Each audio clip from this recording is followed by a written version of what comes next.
Hello, I'm David Wild. I'm a therapist. I work with couples and families, parenting issues, marriage counseling, relationship counseling. And of course, as a therapist, I work with all the mental health challenges, depression, anxiety, etc. I've had more than a few of my clients and patients over the years tell me to do a YouTube channel of my own. I've actually put out some videos years ago, over a dozen, I think about a dozen years ago. But I feel kind of compelled or sort of moved to do that now, to start creating some videos and see how that goes, just incorporating and sharing some of the things that I do in my work with families, with partnerships, and with individuals to help use a backdrop of sort of spiritual principles, not religious principles, but spiritual principles to help us in our relationships find joy and peace and harmony and work through issues that inevitably are going to come up. I'm still trying to find a way to title this channel, if I can still do that. I'm new to this relatively. So I normally say to couples that come in, and I would say 80% of my practice is with couples and marriage, and also with adolescents and family issues, teenagers, and young adults. And so what I always say for starters, particularly with couples and with everybody, is that communication is key, obviously, right? We need to be able to healthily find a way to communicate. We need to find a way to hear each other. Easier said than done, because of this three-letter entity known as the ego, which we all have, which gets in the way and prevents us from effectively communicating. Many of you have probably heard the term or the expression that we would prefer to be right than happy, and that is the adage of the ego. The ego is the part of us that's fear-based, that feels alone, that feels not misunderstood, and that is usually very, very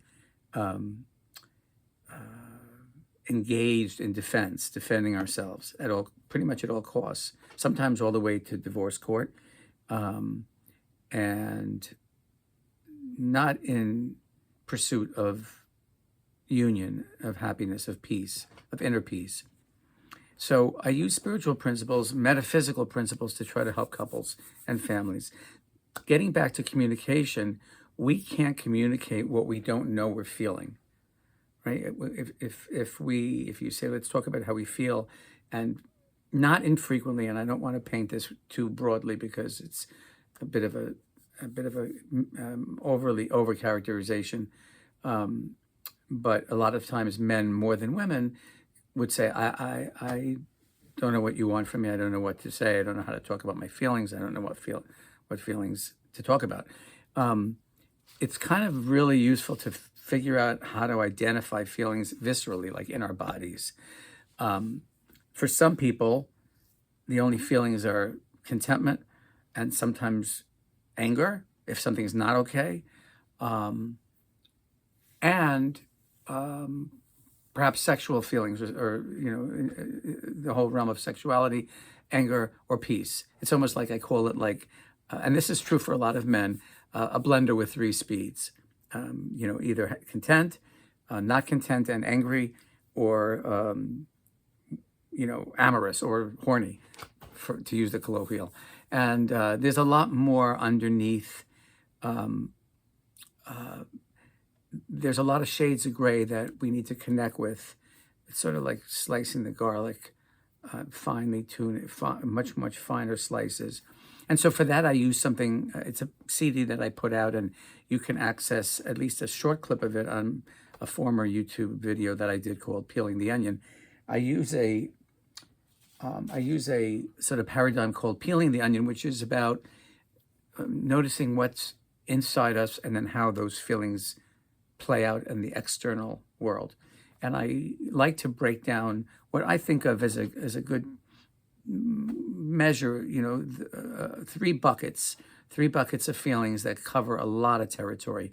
Feelings of sadness, emptiness, loss, aloneness, as one bucket. Feelings of that relate to fear, from anything about what we fear is going to happen in the future, all future based, or what is not going to happen that we would like to happen. And also, and not unimportantly, very significantly, feelings of unworthiness, inadequacy. You could say shame, feeling not good about ourselves, and also guilt, connected on the same. I'm going to give you a little illustration here on a very this is not very fancy, but I'm just going to show you a little view of what I consider to be the three buckets: feelings of sadness. And I relate these all from what you might say is a low intensity to high intensity. So low sadness would be feelings of feeling blue, feeling a little down, feeling a little empty. It's about emptiness. It's about loss. It's about feeling alone, and not in a good way, lonely, to feeling despair. On the spectrum of fear, feelings of feeling worried, concerned, apprehensive, all the way on a spectrum or continuum to feeling terror, extreme fear. And also that third bucket, also very important, feelings that I'm not good enough. We all have, maybe not all, but most people have Achilles heels, feelings of inadequacy in some ways, and also possibly and frequently guilt. I separate these even though I put them in the same bucket, because they both relate to how we feel about ourselves. This is how we feel about who we are. This is how we feel about what we've done or thought or said. So it's more volition in a way, more thoughts, feelings, words, deeds. This is more about, this is just the way I feel that I am. All of these I call causal. Causal meaning that they have profound effects in our world. Everything outside the circle reflects how we manifest these kinds of feelings. One way, and this is not a small way, is anger. Some of us go straight up into anger. You've heard the term from 0 to 60 or 0 to 100.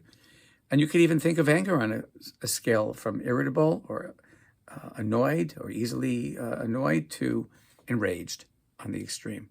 So, and then the other ways in which we manifest any combination of these feelings is either checking out, withdrawal.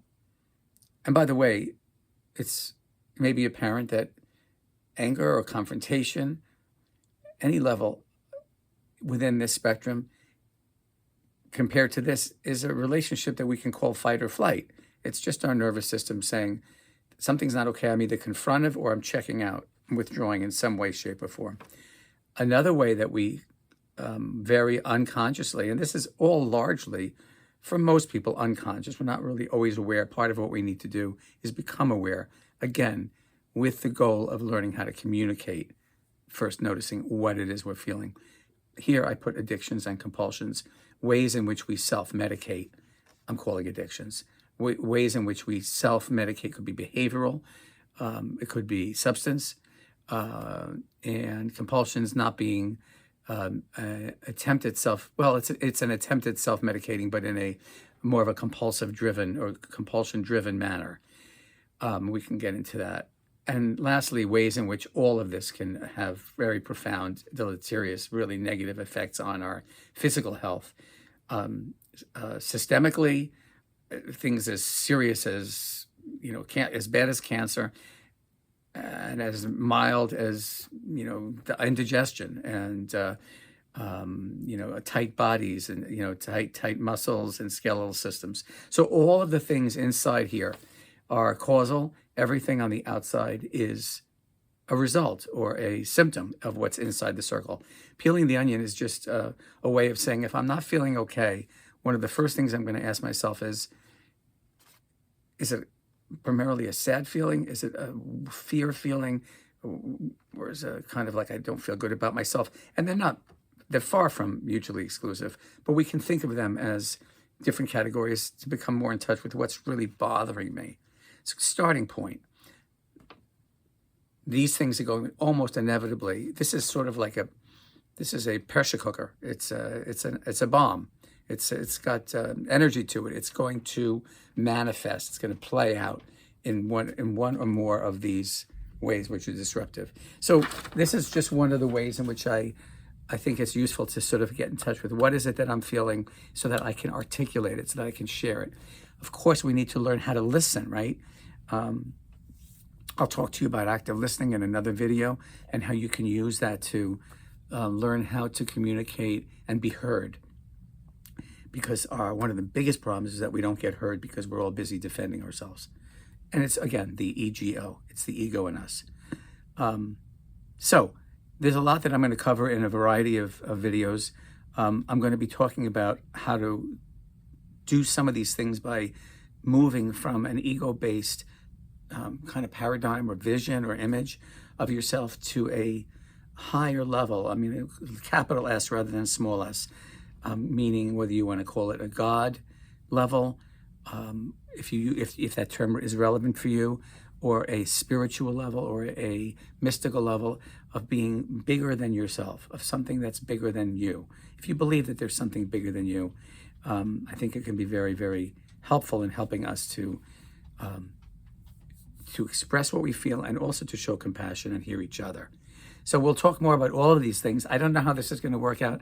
This is my first in what may be a series of videos that may turn into a streaming, live streaming videos at times, where people can check in and ask questions or comment and just kind of chat about some of these topics. Okay. Again, my name is David Wild. Middle initial is S.